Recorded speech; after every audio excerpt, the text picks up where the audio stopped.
Hello guys, good morning to all of you. అందరికీ నా voice వినపడుతుందా? చెప్పాలి, అందరికీ నా వాయిస్ వినపడుతుందా?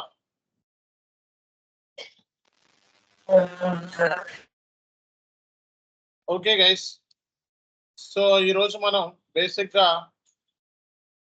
ఆర్డర్ మేనేజ్మెంట్ నేను ఆల్రెడీ డాక్యుమెంట్ షేర్ చేశాను, చూసారా? ఓకే, ఆర్డర్ మేనేజ్మెంట్ సంబంధించి ఒక డాక్యుమెంట్ షేర్ చేశాను మీ అందరికీ. ఓకే, చదివారా? ఈ డాక్యుమెంట్ చదివారా? ఓకే, సో ఈ డాక్యుమెంట్ లో ఆర్డర్ మేనేజ్మెంట్ గురించి క్లియర్ కట్ గా ఇచ్చారు. ఓకే, ఇది ఓటీసీ ప్రాసెస్ డాక్యుమెంట్. సో అందరికీ వచ్చేసినట్టేనా ఆర్డర్ మేనేజ్మెంట్? సో ఎంక్వైరీ మనకి, అలాగే మీకు ఇవి కూడా ఇచ్చాను, టీ కోడ్స్ కూడా ఇచ్చాను ఆల్రెడీ. ఈ టీ కోడ్స్, ఈ ప్రాసెస్ వచ్చేసింది అందరికి. వచ్చేస్తే జాబ్కి వెళ్ళొచ్చు.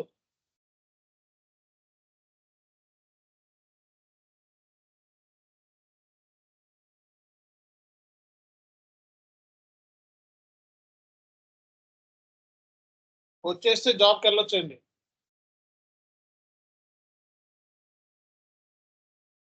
ఫ్రెషర్స్ వచ్చేస్తే జాబ్కి వెళ్ళిపోవచ్చు. ఇక్కడ దాకా వచ్చేస్తే job. Freshers, not experience. Freshers ఇక్కడ దాకా ఈ కోడ్ తో సహా, ఇన్పుట్స్ తో సహా ఎవరికైతే వచ్చిందో జాబ్కి వెళ్ళిపోవచ్చు. ఫ్రెషర్స్ 15,000 నుంచి 20,000 వస్తుంది. చాలు, 20,000, 18,000, 20,000 మధ్యలో ఉంటుంది. అర్థమైందా? ఎక్స్పీరియన్స్ క్లాస్ అంటే చివరి వరకు క్లాస్ వస్తున్నాం. కన్సల్టెంట్ ట్రైనింగ్ ఎవరైతే నేర్చుకున్నారో వాళ్ళు చివరి వరకు క్లాస్ వస్తున్నారు.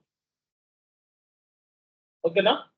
ఫ్రెషర్స్ ఎవరైతే ఉన్నారో, ఓకే, సో వాళ్ళు రెజ్యూమే పెట్టుకొని స్కిల్స్ ఏమైతే చెప్పారో ఈ స్కిల్స్ యాడ్ చేసుకొని ఈ టీ కోడ్స్ చదువుకొని ఇన్పుట్స్ తెలుసుదా, ఇన్పుట్స్ చదువుకొని వెళ్తే సరిపోతుంది. ఫ్రెషర్ కి ఆర్డర్ టు ఓటీసీ ప్రాసెస్ అంటే ఏంటి? First question, tell me OTC process. దీన్ని మీరు 5 నిమిషాలు with T code confirm job. So fresher కున్న బెనిఫిట్ ఏంటంటే వాట్ ఈస్ వాట్ అని అడుగుతారు. ఎక్స్పీరియన్స్డ్ పర్సన్ అయితే మీరు రియల్ టైంలో ఒక సినారియో, ఎలాంటి సినారియో ఫేస్ చేస్తారు, ఛాలెంజెస్ ఏం ఫేస్ చేస్తారు, ఓకే, మీ కంపెనీలో ప్రాసెస్ ఏంటి, ఓకే, సో ఏ ప్రోడక్ట్ ని అమ్ముతారు, ఎక్కడెక్కడి నుంచి కస్టమర్స్ ఉన్నారు, ఇలాంటి కైండ్ ఆఫ్ క్వశ్చన్స్ అడుగుతారు. అంటే నువ్వు నిజంగా పని చేస్తేనే ఆన్సర్ చేయగలుగుతావు. అదే ఫ్రెషర్కి అయితే వాట్ ఈస్ వాట్, వాళ్ళు ఎలాగో జాబ్ చేయలేదు కాబట్టి ఛాలెంజెస్ అడుగు, సినారియోస్ అడగరు, ప్రాసెస్ అడుగుతారు. అంతే, నీకు ఏం తెలుసు ఆ ప్రాసెస్ చెప్తే చాలు. కొన్ని జర్నల్ ఎంట్రీస్ తెలుసు కదా. Post goods issue journal entry ఏంటి?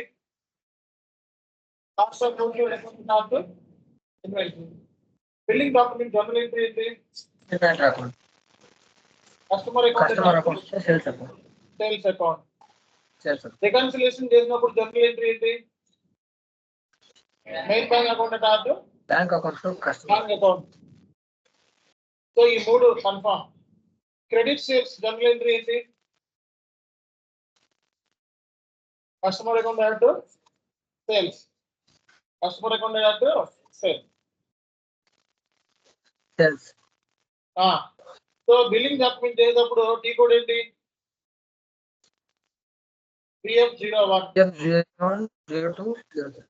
01 creation, 02 sales, 03 display. Outbound delivery T code ఏంటి? BL01N. Post goods issue tea code ఏంటి? BL02N. వాడు అలా అడుగుతాడు ఫస్ట్. తర్వాత సో సేల్స్ ఆర్డర్ క్రియేట్ చేసినప్పుడు ఏమేమి ఇన్పుట్స్ ఇస్తావు? ఎవరు ఇస్తారు? సేల్స్ ఆర్డర్ ని క్రియేట్ చేసినప్పుడు ఏమేమి ఇన్పుట్స్ ఇస్తావు చెప్పాలి. ఏం మర్చిపోయారా? ఫస్ట్ ఏమి ఇస్తాం? ఆర్డర్ టైప్, తర్వాత sales organisation details, distribution channel, division, sales area, sales group, sold to party, ship to party, customer reference number, customer date, Inco terms, payment terms. Next, delivering plan. Next, material number, material description, material quantity, plan, storage location, amount, net value of the sales order, conditions ఉన్నాయా లేవా? Okay, ఇవన్నీ at least cost centre, profit centre, internal order, WDS. చాలు, ఈ చెప్తే చాలు. Sales order create చేస్తామని చెప్పడం. వెళ్ళావా ఇంటర్వ్యూకి? అయిందా? అయిందా అవ్వలేదా? ఓకే, సో ఇక్కడ సో ఇక్కడ వన్ ఆఫ్ ట్రైన్ ఎంట్రీకి వెళ్ళొచ్చారు. ఆ ద్వారా పిక్ చూపిద్దాం. ఏమేమి క్వశ్చన్ అడిగాను చెప్పి ఇక్కడికి వచ్చి ఆ ప్రాసెస్ చెప్పు.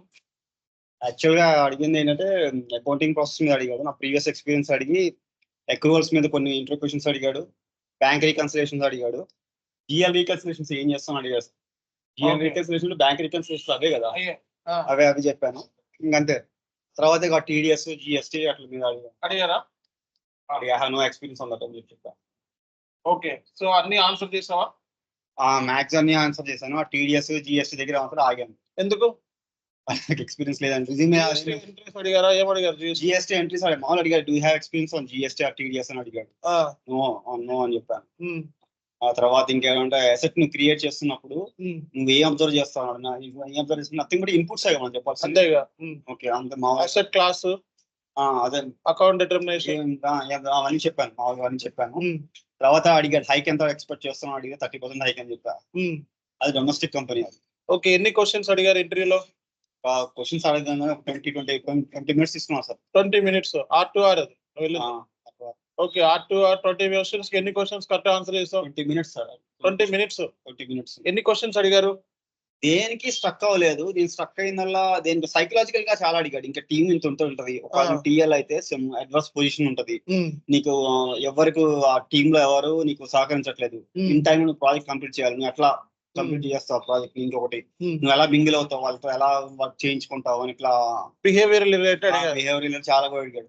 ఒకసారి క్వశ్చన్ ఏంటి, టీమ్ లీడ్ అయినప్పుడు నీకు ఎవరు కూడా సపోర్ట్ చేయట్లేదు, సో ఆ టాస్క్ ని ఎలా ఫుల్ఫిల్ చేస్తావు? దానికి ఆన్సర్ ఏం చేస్తావు?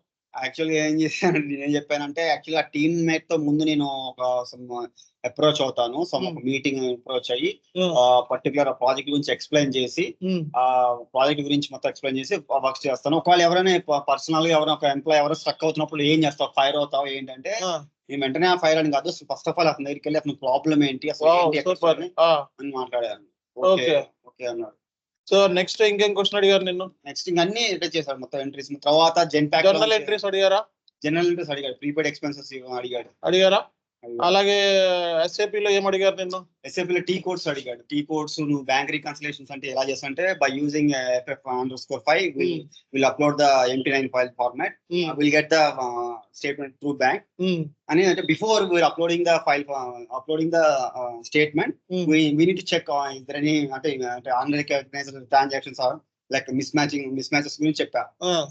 మామూలుగా ఎక్స్ప్లెయిన్ చేసుకుంటూ వచ్చా. ఓకే, ఇంకా SAP పాయింట్ ఆఫ్ వ్యూ ఏం అడిగారు? మొత్తం SAP పాయింట్ ఆఫ్ వ్యూ లో టీ కోడ్స్, క్యూరీ యాప్స్ గురించి అడిగాడు. క్యూరీ యాప్స్ గురించి నాకు ఐడియా ఉంది, బట్ నేను క్యూరీ యాప్స్ గురించి చేయలేదని చెప్పాను. S/4HANA చేస్తారని చెప్పావా? S/4HANA అని అడిగాడు సార్. SAP ECC పాయింట్ అని మెన్షన్ చేశారు. ఓకే, అంటే మనకు దొరికిపోతాను చెప్పారు. ఓకే, సో ఇంకేం క్వశ్చన్స్ అడిగారు? ఇంకా మాక్సిమం అవే సార్. TDS తర్వాత నీకు ఎంత ఎక్స్పెక్ట్ చేస్తున్నాడో 30% హైక్ ఎక్స్పెక్ట్ చేస్తున్నా అన్నట్టు. మరి దానికి ఏమన్నా ఇష్యూ తెలియదు, మొన్న ఇన్ఫార్మ్ చేస్తామని నీకు అన్న. ఎన్ని క్వశ్చన్స్ ఆన్సర్ చేసావు? స్టక్ అయింది అయితే ఎక్కడ స్టక్ కాలేదు.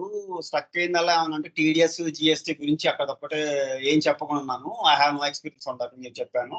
ఓకే, ఇంకా ఇట్లా మామూలుగా ఇంకా ఈ మనకి ఎక్వెల్స్ మీద బ్యాంక్ రికన్సిలేషన్స్ ఇంకా అసెట్స్ మీద వీటి మీద పడ్డాయి క్వశ్చన్స్. అసెట్స్ మీద ఏం అడిగారు? అదే అసెట్స్ ఎట్లా క్రియేట్ చేస్తావు, అబ్జర్వ్ చేస్తావు. చెప్పలేదా? Sub asset, legacy asset, T codes అవి చెప్పలేదా? అవి చెప్పలేదు సార్. ఇన్పుట్స్ చెప్పారు. మరి ఏం అబ్జర్వ్ చేస్తావు అది అని అడిగాడు సార్. ఏం అబ్జర్వ్ చేస్తావు అంటే ఇన్ని ఇన్పుట్స్ చెప్పా. ఇన్పుట్స్ చెప్పా. ఓకే, ఇన్పుట్స్ చెప్పాను. మెయిన్ అతను కావాల్సిన టీడీఎస్ జిఎస్టీ మీద నాకు ఎక్స్పీరియన్స్ కావాలి అని అడుగుతున్నాడు. ప్రాసెస్ చెప్పాల్సింది కదా, మనకి జిఎస్టీ ప్రాసెస్ చెప్పాల్సింది కదా. ఎందుకు ఐడియా లేదు? ఓకే, R2R లో ఉన్నావు కాబట్టి నేను P2P అడిగాను. Okay, vendor customer point of వ్యూలో జిఎస్టీ టీడీఎస్ క్లాస్ లో అటెండ్ అయ్యావు అయినా R2R అని దాంట్లో జిఎస్టీ అడిగేటప్పుడు చూస్తే మళ్ళీ నెక్స్ట్ అది డొమెస్టిక్ కంపెనీ ఇంటర్నేషనల్, అందుకే అవన్నీ అడిగారు. అదే ఇంటర్నేషనల్ ఎంఎన్సీ అయితే మీకు R2R ఇంటర్వ్యూకి వెళ్దాము అని. సో మనకి డొమెస్టిక్ కంపెనీస్ అయితే మొత్తం R2R, P2P, ఓటీసీ అన్ని అడిగేస్తారు. అన్ని మిక్స్అప్ ఉంటాయి. అన్ని మిక్స్అప్ ఉంటాయి. ఓకే, అదే మనకి ఇంటర్నేషనల్ అయితే R2R వేరు, ఓటీసీ వేరు, P2P వేరు. ఓకే, సో 100% నువ్వు కాన్ఫిడెన్స్ లో ఉన్నావా లేదా? ఇంతకీ కాన్ఫిడెన్స్ అంటే మరి జిఎస్టీ టీడీఎస్ మరి రెండేగా చెప్పాల్సింది. రెండుగా చెప్పాలి.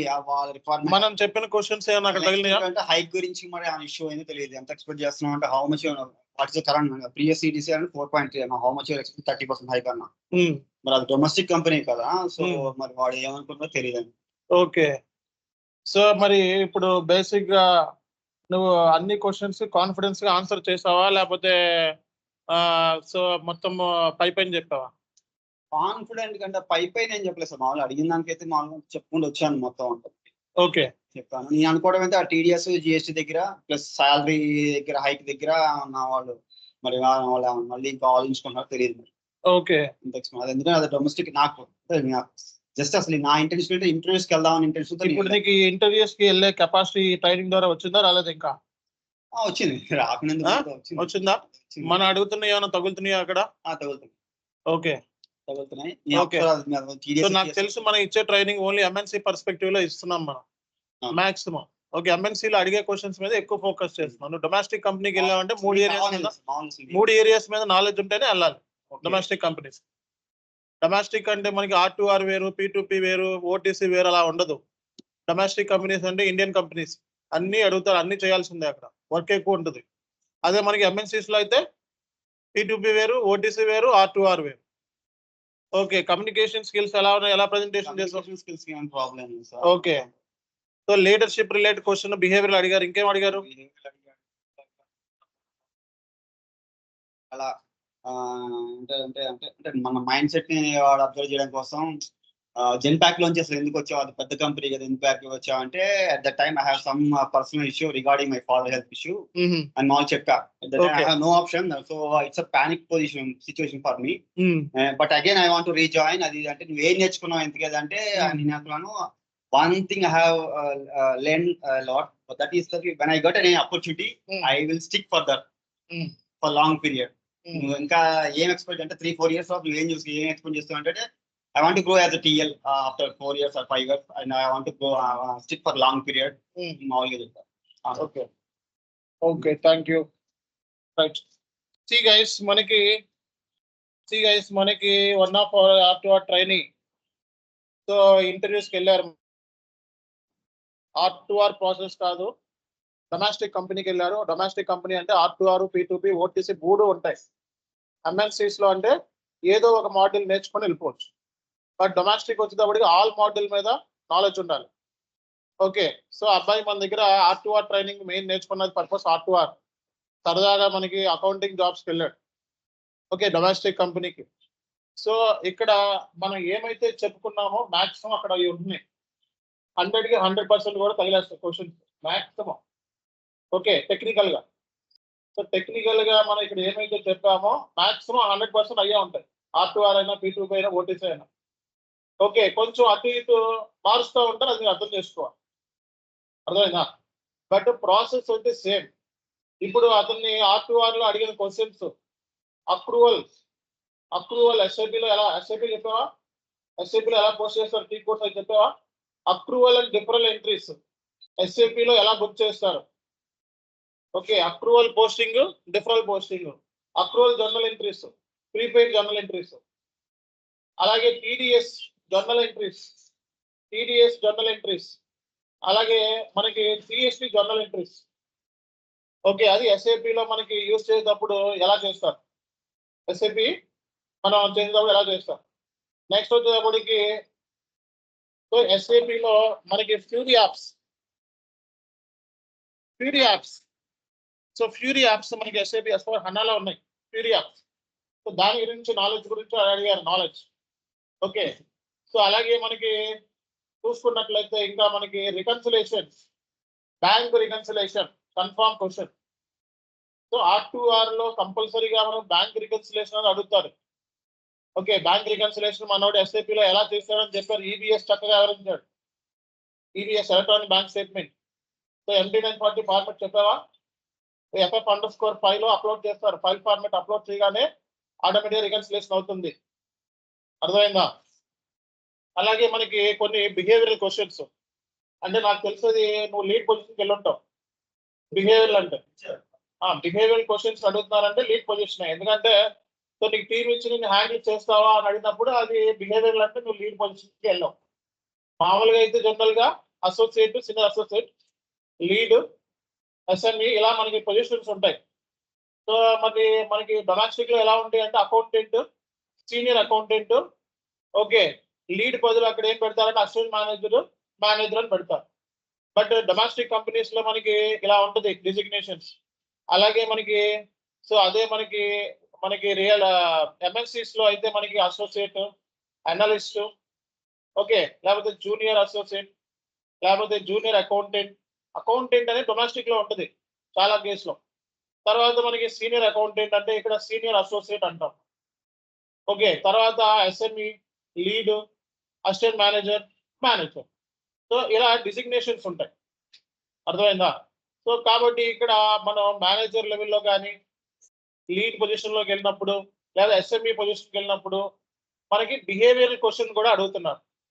అంటే నీకు ఒక 5 మెంబర్స్ నీ టీం ఇచ్చి సో ఒక ఇష్యూ వచ్చినప్పుడు లేదా ఎలా సాల్వ్ చేస్తావు, టీంతో ఎలా పని చేయించుకుంటావు, లేకపోతే టీంలో మెంబర్స్ సరిగ్గా కోఆపరేటివ్ చేయనప్పుడు సో మనం వాళ్ళని ఎట్లా మన దారి తీసుకొచ్చి వర్క్ చేయిస్తాం యాజ్ ఎ టీమ్ లీడ్ కింద. సో అంటే ఇక్కడ నీ బిహేవియర్ అంటే నీ యాటిట్యూడ్ ఎలా ఉంటుంది, అర్థమైందా? సో నీ యాటిట్యూడ్ ఎలా ఉంటుంది అని తెలుసుకోవడానికి కూడా కొన్ని క్వశ్చన్లు అడుగుతున్నారు. అర్థమైందా అందరికీ? సో ఒక టీం లీడ్ అయినప్పుడు మరి సో ప్రతి విషయము కూడా మేనేజర్తో డిస్కస్ చేయలేం. అదే మనం ఒక అసోసియేట్ అంటే ఒక జూనియర్ అకౌంటెంట్ లేదా జూనియర్ అసోసియేట్ అయితే మనం ఏం చేస్తాము, మన పైన ఉన్న వాడికి చెప్పుకుంటాం ఇది ప్రాబ్లం. ఎందుకంటే అంతకు మించి మనకి యాక్సెస్ ఉండదు, అవునా కదా? సో మనకి ఇన్ఫర్మేషన్ రాకపోతే అడితే గొడవ పెట్టుకుంటాం, వెళ్ళి కేకలు వేస్తాం, పెద్ద పెద్ద కేకలు ఇక్కడ వేసినట్టు. ఆ ఇన్ఫర్మేషన్ ఎందుకు ఇవ్వట్లేదని చెప్పి పెద్ద పెద్ద అరుపులు అరుస్తామా? అరవం కదా. ప్రొఫెషనల్ గా డీల్ చేయాలి. ప్రొఫెషనల్ గా ఒక చిన్న ఈమెయిల్ రాస్తే చాలు. ఓకే, సో ఒక చిన్న ఈమెయిల్ CCలో ఎవరిని పెట్టాలి, ఈ మేనేజర్. సో అట్లాగే ఇప్పుడు ఒక టీం హ్యాండిల్ చేస్తున్న team lead, okay, first team lead మాట వింటలేదు అంటే first we need to set up group meeting. ఒక గ్రూప్ మీటింగ్ సెటప్ చేసుకోవాలి. అండ్ సో ఎవరైతే చేస్తున్నారో ఇప్పుడు 10 మంది ఉంటే 10 మంది చేయకుండా ఉండరు కదా. సో ఎవరైతే చేస్తున్నారో వాళ్ళ ఇష్యూస్, ఎవరైతే చేయట్లేదో వాళ్ళ concerns we need to observe both. కాబట్టి చేసిన వాళ్ళని ఎలా చేయగలుగుతున్నారు, చేయలేని వాళ్ళకి ఏం కావాలి, బేసిక్గా వాళ్ళ నాలెడ్జ్ గ్యాప్ ఉందా, అంటే నాలెడ్జ్ గ్యాప్ అంటే ఏంటి, మరి సరైన ట్రైనింగ్ కావాల్సి ఉందా, ఓకే, లేకపోతే ఏ కైండ్ ఆఫ్ ఇష్యూ ఉన్నది అనేది మనం సార్ట్ అవుట్ చేసుకోవాలి, అండర్స్టాండ్ చేసుకోవాలి. సో అలాంటప్పుడు మనం సో ఒక వాళ్ళలోనే మనం ఒక సెటప్ చేసుకోవాలి, బాగా చేసినోడి పక్కన ఇంకోటిని, అలా మనం దాంట్లోనే సబ్ డివిజన్ కింద చేసుకొని ఇష్యూని మనం సార్ట్ అవుట్, అవునా కదా? సో కొంతమందికి మాట వినరు, అంటే టీం లీడ్ చెప్పినా వినోళ్ళు ఉంటారు కొంతమంది. అలాంటప్పుడు మనం డైరెక్ట్ గా వాళ్ళతో ఫేస్ టు ఫేస్ ఇంటరాక్ట్ అవ్వకుండా చెప్తాము ఒకసారి ఫేస్ టు ఫేస్ అయినా అలా ఉంటే మనం ఏం చేస్తాము, so we need to right email రాయాలి. ఈమెయిల్ రాసి మధ్యలో CCని పెట్టి ఆ వర్క్ని అసైన్ చేయాలి. అర్థమైందా? ఆ వర్క్ని అసైన్ చేసినప్పుడు మధ్యలో CCలో ఎవరున్నారు, మేనేజర్ ఉన్నారు. సో అతనికి పర్టికులర్ గా మేనేజర్ తో లింక్ చేసినట్టు లెక్క అన్నమాట. సో అంటే మేనేజర్ కూడా ఆ పర్సన్ ని అబ్జర్వ్ చేస్తాడు. అర్థమైందా లేదా? సో మేనేజర్ కూడా అబ్జర్వ్ చేస్తాడు. ఒకవేళ ఇంకా చేయలేకపోతే మనం ఏం చేయొచ్చు, మనం దానికి సంబంధించి ఆ మేనేజర్ కి మనం సజెస్ట్ చేయొచ్చు. This guy is not doing any work, so please consider this అని చెప్పి ఒక మెయిల్ రాస్తాం అనుకో వాడికి, మేనేజర్ కి. ప్రూఫ్ ఉంటుంది, మీ ఇద్దరి మధ్య కమ్యూనికేషన్ ఉంటుంది, అండ్ నీ తప్పు లేకుండా నువ్వు బయటపడు. అదే మనం డైరెక్ట్ గా ఓరల్ గా మాట్లాడావు అనుకో, వాడు నిన్ను తిట్టాడు అంటాడు, అబ్యూసివ్ చేసా అంటాడు, ఇంకోటి అంటాడు, ఇంకోటి అంటాడు, ఇంకోటి అంటాడు. అలాంటప్పుడు మనం నోటితో పని చెప్పకుండా మెయిల్తో పని చెప్తాం. అది లీడ్ లక్ష్యం. అర్థమైందా? ఎంఎన్సీస్ లో నోటితో పని చెప్పరు, ఈమెయిల్స్ తో పని చెప్తారు. అర్థమైందా? కాబట్టి ఈమెయిల్ రైటింగ్ అనేది చాలా ఇంపార్టెంట్ రోల్ ప్లే చేస్తుంది. కాబట్టి ఎలాంటి కైండ్ ఆఫ్ ట్రిక్కీ సిచ్యువేషన్స్ ని ఎలా హ్యాండిల్ చేస్తావు అని చెప్పి కూడా ఇంటర్వ్యూలో అడిగే ఛాన్సెస్ ఉన్నాయి. సో అన్నిటికి పరిష్కారం మనకి మీటింగ్లే కావు, ఈమెయిల్స్ కూడా పరిష్కారం అవుతుంది, సొల్యూషన్. అర్థమైందా? కాబట్టి బిహేవియరల్ క్వశ్చన్స్ ఇంకేం అడిగారు?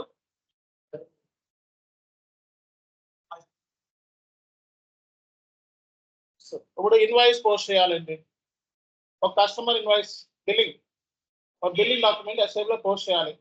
ఏమేమి కన్సిడర్ చేస్తాం బిల్లింగ్ డాక్యుమెంట్ పోస్ట్ చేసినప్పుడు? అవి ఓకే. ఫస్ట్ మనకి సేల్స్ ఆర్డర్ ఉందా లేదా, గూడ్స్ డెలివరీ అయినాయా లేదా, అవునా కదా? సో గూడ్స్ డెలివరీ అవ్వాలి కదా, ఫస్ట్ పికింగ్ అయిందా లేదా, ప్యాకింగ్ అయిందా లేదా, లోడింగ్ అయిందా లేదా, డిస్పాచ్ కస్టమర్ రీచ్ అయిందా లేదా, జర్నల్ ఎంట్రీ పడిందా లేదా, తర్వాత బిల్ అయిందా లేదా, బిల్ మనమే చేసేది. తర్వాత ఇంకేం చెక్ చేస్తాం, అడుగుతాం పేమెంట్ టర్మ్స్. బిల్లింగ్ ఎందుకు, డబ్బులు కట్టమని. దాంట్లో ఏమి ఇస్తాం మనం, పేమెంట్ టర్మ్స్. పేమెంట్ టర్మ్ ఇవ్వడం మూలంగా బెనిఫిట్ ఏంటి, పేమెంట్ టర్మ్ ఇవ్వడం వల్ల బెనిఫిట్ ఏంటి?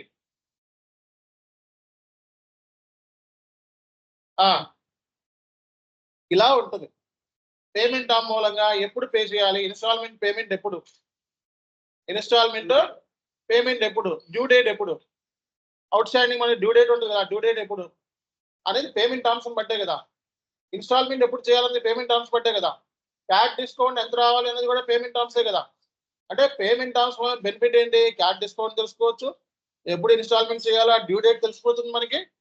ఓకే, ఓవర్ డ్యూ డేట్ అనేది దేని బేస్ మీద అవుతుంది, ఇది సిస్టమ్ ఆటోమేటిక్ ఎలా క్యాల్కులేట్ చేస్తుంది, based upon the payment terms. అర్థమైందా? ఇప్పుడు కస్టమర్ ఇన్వాయిస్, కస్టమర్ పేమెంట్ చేయాలి, సో వాడు దేని బేస్ చేసుకొని చేస్తాడు, పేమెంట్ టర్మ్, డ్యూ డేట్ ఎప్పుడు లోపల కట్టాలి, దాన్ని ఏమంటాం due date. Customer ageing report తీస్తారు ఎస్ఓపిలో, కస్టమర్ దగ్గర నుంచి రావాల్సింది ఎంత, 30 రోజుల్లో రావాల్సింది ఎంత, 60 రోజుల్లో రావాల్సింది ఎంత, 120 రోజుల్లో రావాల్సింది ఎంత. దీన్ని ఏమంటాం మనం, కస్టమర్ ఏజింగ్ రిపోర్ట్. సో మనం ఓటీసీ ప్రాసెస్ లో ఉన్నాం. ఓటీసీ అంటే ఏంటి, ఆర్డర్ టు క్యాష్. అంటే కస్టమర్ మనకి ఆర్డర్ చేస్తాడు, కస్టమర్ రిక్వైర్మెంట్ మనం ఫుల్ఫిల్ చేయాలి, దానికి గాను క్యాష్ రావాలి, పేమెంట్. ఇంకా మనం పేమెంట్స్ గురించి డిస్కస్ చేయాలి, ఓన్లీ ఇన్వాయిస్ గురించే డిస్కస్ చేస్తాం. మనకి విత్ సేల్స్ ఆర్డర్ తో ఇన్వాయిస్ ఉంది, బిల్లింగ్ అంటాం. బిల్లింగ్ అంటే ఏంటి, ఇన్వాయిస్. అలాగే వితౌట్ సేల్స్ ఆర్డర్ తో కూడా మనకి ఇన్వాయిసెస్ ఉంటాయి, అవునా కదా.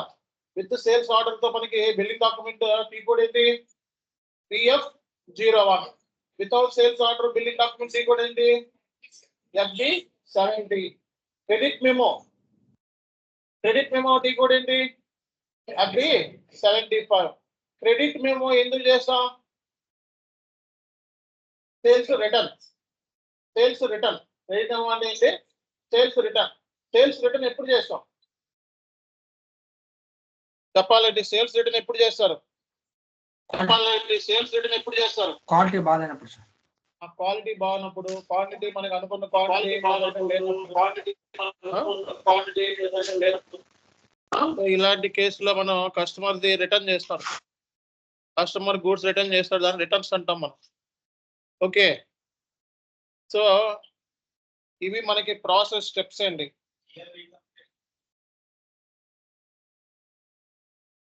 సిఎల్ అంటే మనకి లెడ్జర్స్, సబ్ లెడ్జర్స్ ఉన్నాయి.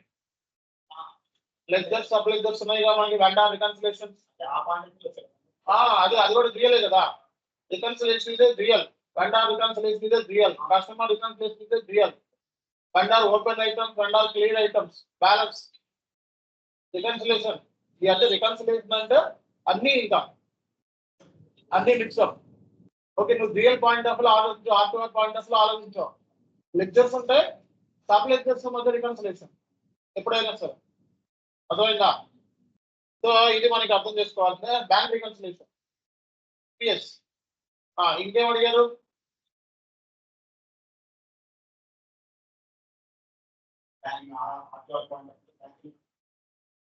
అది కాకుండా ఇంకేం కొత్త అడిగారు? ఇన్వాయిస్ చెక్ చేయాలంటే మనం ఏం చెక్ చేస్తాం? ఇన్వాయిస్ ఏం చెప్పావు?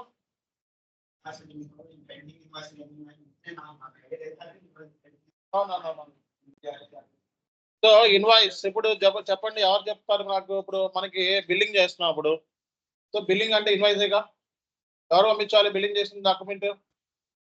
బిల్లింగ్ ఎవరు పంపించాలి? కస్టమర్ పంపించాలి. సో బిల్లింగ్ చేసేటప్పుడు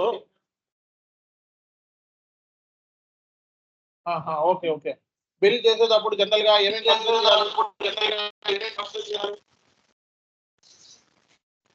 customer name, customer name, okay అలాంటి మామూలే బేసిక్. కానీ మనకి ఇంకా అవే కాకుండా ఇంకా ఉన్నాయి.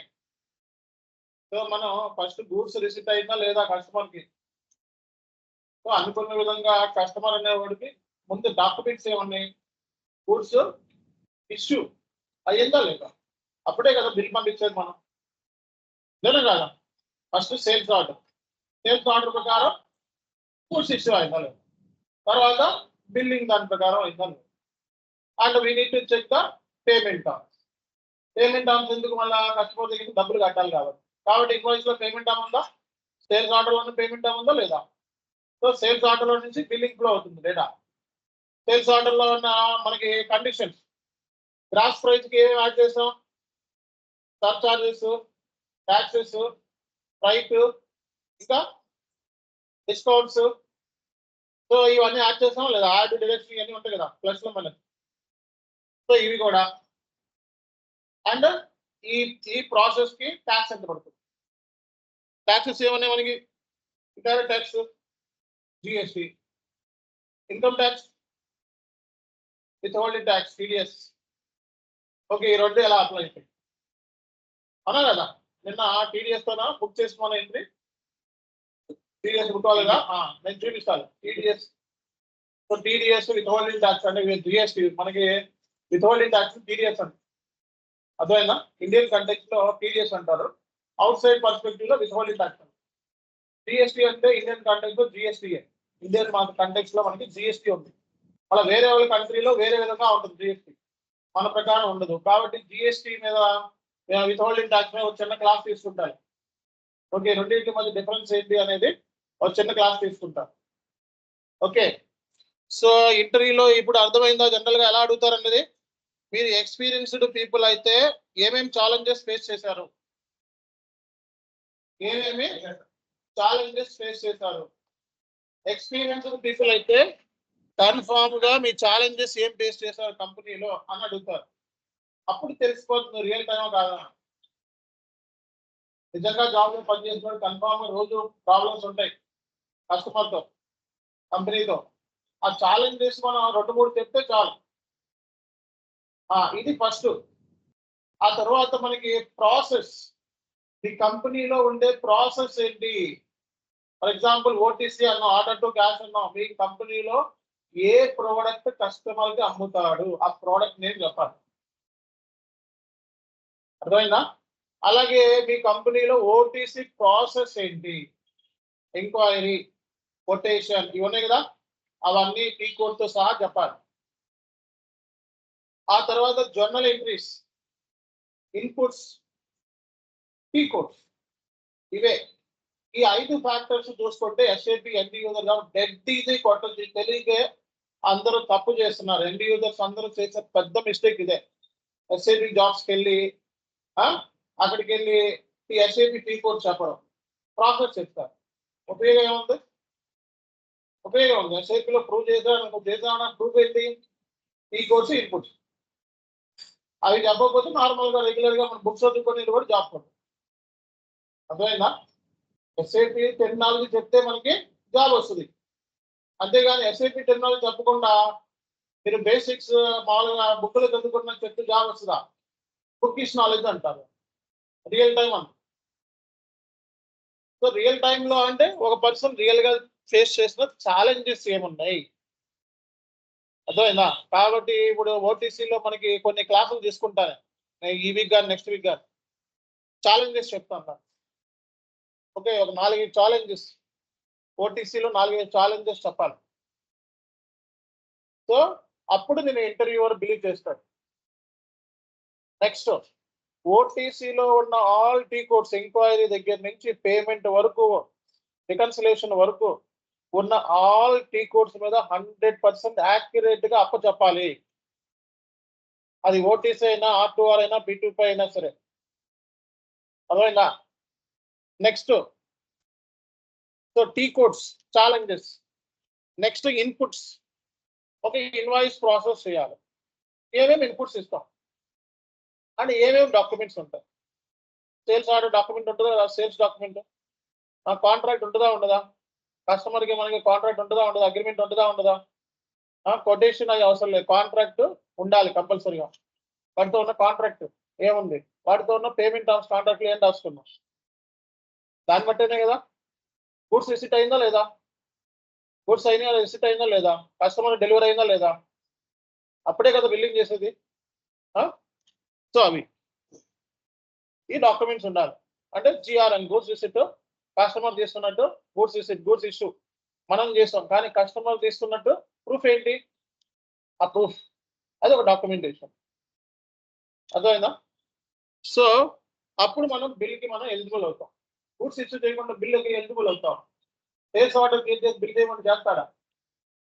సేల్స్ ఆర్డర్ నీ బుక్స్ లో చేసుకుంటాం, కానీ కస్టమర్కి గూడ్స్ ఇస్తేనే కదా బిల్లింగ్ చేసేది. కస్టమర్ గూడ్స్ రాకుండా బిల్ చేసి ఇస్తాడు, ఎందుకంటే అడ్వాన్స్ పేమెంట్ అయిపోతుంది, వాడు డబ్బులు పెట్టేస్తారు. అవునా కదా? అడ్వాన్స్ పేమెంట్స్ అంటే ఏంటి, ప్రీపేమెంట్స్ అంటే ఏంటి? డెలివరీ చేయకుండానే డబ్బులు కట్టాలి. అవునా కదా? డెలివరీ చేయకుండా డబ్బులు కడితే డెలివరీ చేయకుండా ఎందుకు కడతారు డబ్బులు? ఆ ప్రాసెస్ కంపెనీ ప్రకారం గూడ్స్ ఇష్యూ చేస్తారో డబ్బులు కడతారు. కాబట్టి అడ్వాన్స్ పేమెంట్స్ అయిపోతుంది. ముందే కట్టేసాడంటే ఏంటి? Advance payment, prepayment. Okay, vendor తో see in vendor master we have vendor master లో ఏమున్నాయి? వెండార్ డీటెయిల్స్ ఉంటాయి. First vendor bank address, vendor bank address. నువ్వు ఏం చెప్పాలి అప్పుడు? So in SAP we have one T code is XK01, XK01 for vendor creation, XK02 for vendor creation change, XK03 display. So in case any issues or any queries happen with vendor, I first check the vendor details by using the transaction code XK03. It's a display. I will give the vendor details and will check about the vendor address and bank queries. Bank details. Bank details are nothing but bank key, branch. Next, bank account number, SWIFT code, IBAN number. Okay, so vendor తో మనకి ఏం problems ఉంటాయి? Bank related problems ఉంటాయి. అంతే, ఆ డబ్బులు కట్టాలి అంటే ఏంటి? వాడు బ్యాంక్ డీటెయిల్స్ ఉండాలి. అది కరెక్టా కాదని చెప్పి రీచెక్ చేసుకోండి, అప్డేటెడా కాదా, అంతే కదా? సో వాటితో మనకి ఇంకేం ప్రాబ్లమ్స్ ఉంటాయి? Payment terms. పేమెంట్ టర్మ్ ప్రకారం క్యాష్ డిస్కౌంట్ ఇవ్వాలి, ఇస్తాడా ఇవ్వడా? కాంట్రాక్ట్లు ఏం రాసుకున్నాం? ఎప్పుడు లోపల కట్టాలని, ఇన్స్టాల్మెంట్ ఎప్పుడు, ఇయే కదా. వెండార్ కి మనకు వచ్చే ప్రాబ్లం ఏంటి? కంపెనీకి వెండార్ తో వచ్చే ప్రాబ్లం ఏంటి అంటే, వెండార్ మనకి ఎందుకు ఫోన్ చేస్తాడంటే నాకు డబ్బులు కట్టరా అనే ఫోన్ చేస్తాడు. అవునా కదా? అవునా కదా? కాబట్టి ఆ డబ్బులు అంటే ఏంటి? ఇక్కడ పేమెంట్ టర్మ్స్. పేమెంట్ టర్మ్ ప్రకారం డ్యూ అవ్వాలి. ఫస్ట్ ఇన్వాయిస్ డ్యూ అయితే కదా డబ్బులు కట్టేది. డ్యూ కాకుండా కడుతున్నాం అంటే అడ్వాన్స్ పేమెంట్స్, అది ముందే మాట్లాడుకుంటాం. అవునా కదా? కాబట్టి అట్లా ఉంటుంది. ఓకే, సో ఇది మనకి రియల్ టైంలో ఇలా ఉంటుందండి ప్రాసెస్. ఓకేనా? సో ఇది మనం యాక్యురేట్ గా మాట్లాడుకుంటే సో R2R జాబ్కి అయినా ఓటీసీ అయినా P2P అయినా శాలరీ ఒకటే. చేసే విధానం వేరు ఉండొచ్చేమో కానీ ఎంఎన్సీస్ లో శాలరీ మాక్సిమం ఒకటే ఉంటుంది, కొంచెం R2Rకి ఎక్కువ ఉంటుంది. అండ్ వేకెన్సీస్ మనకి ఎక్కువ ఉండేది ఓటీసీకి ఎక్కువ ఉంటుంది, R2R కూడా ఎక్కువ ఉంటుంది. అర్థమైందా? P2P వచ్చేటప్పటికి కాంపిటీషన్ ఉంటుంది, ఎందుకంటే అదర్ గ్రూప్స్ అంటే బీటెక్ చదివిన వాళ్ళు కూడా P2P నేర్చుకోవచ్చు. ఓకే, కానీ ఓటీసీకి తక్కువ కాంపిటీషన్ ఉంటుంది. ఓకే, తొందరగా జాబ్ కావాలి, మార్కెట్లో ఎమర్జ్ అవ్వాలి అని అనుకుంటే OTC is the best option. నాకు ఏదో ఒక జాబ్ కావాలనుకుంటే OTC is the best option. కొంచెం కమ్యూనికేషన్ స్కిల్స్ రిప్రజెంట్ చేయాల్సి ఉంటుంది అక్కడ. అర్థమైందా?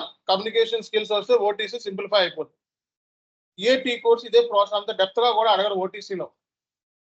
ఓకే, R2R వాటిలో డెప్త్ అడుగుతారు, అన్ని ఏరియాస్ టచ్ చేస్తారు, అసెట్ అకౌంటింగ్ టచ్ చేస్తారు. ఆల్ అంటే R2R అంటే రికార్డ్ టు రిపోర్ట్ కదా, అంటే జర్నల్ ఎంట్రీ రికార్డ్ చేసిన కాడి నుంచి రిపోర్ట్ అంటే ఫైనాన్షియల్ స్టేట్మెంట్ వరకు.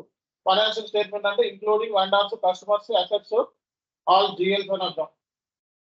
కాబట్టి R2R అంటే టోటల్ ప్రాసెస్ చదువుకొని వెళ్ళాలి.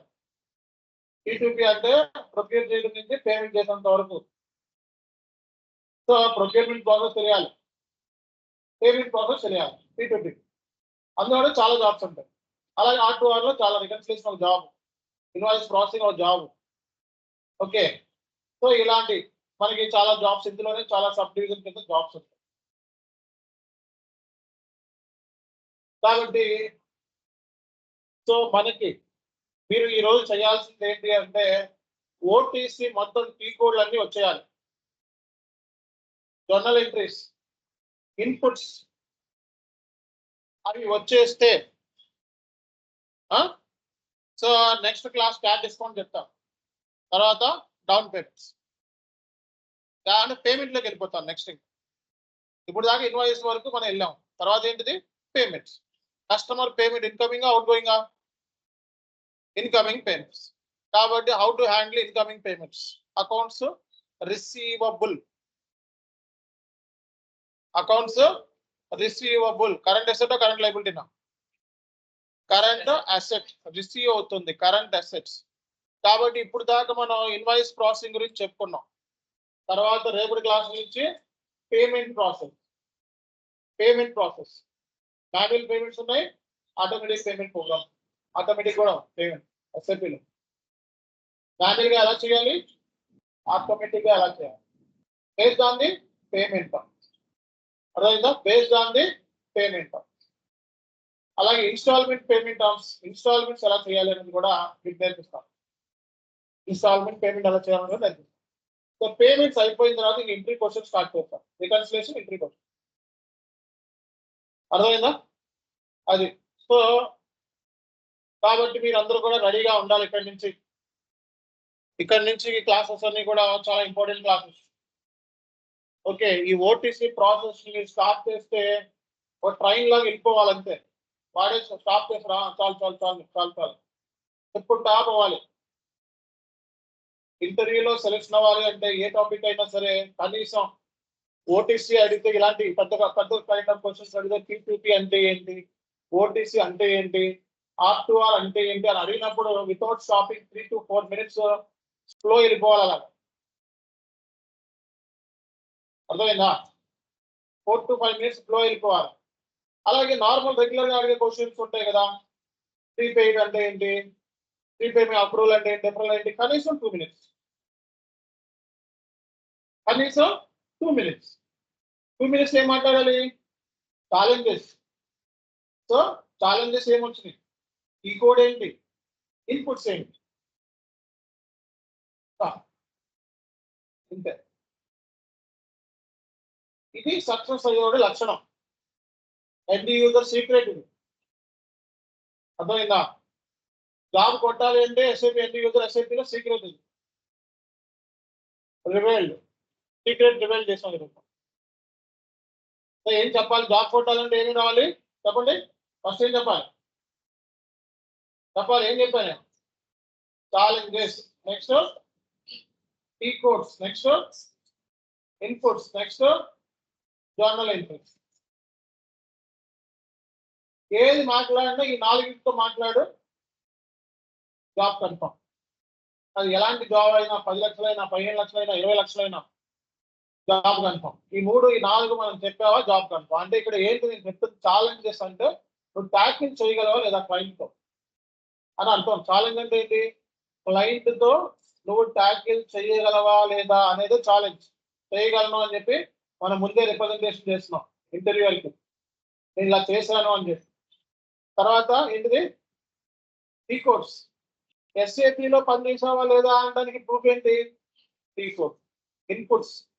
అసలు నువ్వు రియల్ గా నువ్వు పనిచేసావా లేదా అనడానికి జాబ్ లో ఎస్ఏపిలో పనిచేసావా అనడానికి ప్రూఫ్ ఇన్పుట్స్. తర్వాత ఏంటిది? Journal entries. అసలు నీకు అకౌంటింగ్ నాలెడ్జ్ ఉందా లేదా? అకౌంటింగ్ నాలెడ్జ్ నీకు ఉందా లేదా? డెబిట్ క్రెడిట్స్ మీద ఐడియా ఉందా లేదా? అంతే. ఒక ఎండ్ యూజర్ కావాల్సిన ఇవే. ఇష్యూని ట్యాకిల్ చేయడం, సిస్టమ్ మీద ఐడియా ఉండడం, నెక్స్ట్ రియల్ టైం అని చెప్పి ప్రూవ్ చేసుకోవడం, నెక్స్ట్ అకౌంటింగ్ మీద నాలెడ్జ్ ఉందా లేదా, ఇవే చెక్ చేస్తారు. ఇవి తెలియక చాలా మంది సతమతం అయిపోతున్నారు అందరూ కూడా. ఒక ఎస్ఏపి ఎండ్ యూజర్ జాబ్కి ఎలా వెళ్ళాలో తెలియట్లేదు. ఓకే, ఇవి చదువుకోకుండా వెళ్తే జాబ్ రాదు. ఇది ఎక్స్పీరియన్స్డ్ వర్షన్ చెప్పాను. ఫ్రెషర్ పాయింట్ ఆఫ్ వ్యూలో T codes, inputs, what is what, purpose, చాలు. అంతకుమించి సీన్ లేదు. ఫ్రెషర్ మీరు ఛాలెంజెస్ ఎలాగో చేయలేదు కంపెనీలో, ఛాలెంజెస్ ఇంకే చెప్తారు. చిన్న చిన్న బిహేవియర్ రిలేటెడ్ క్వశ్చన్స్.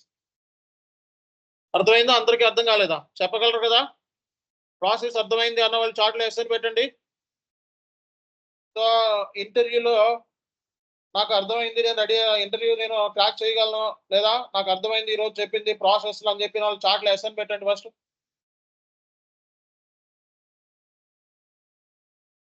అర్థం కాలే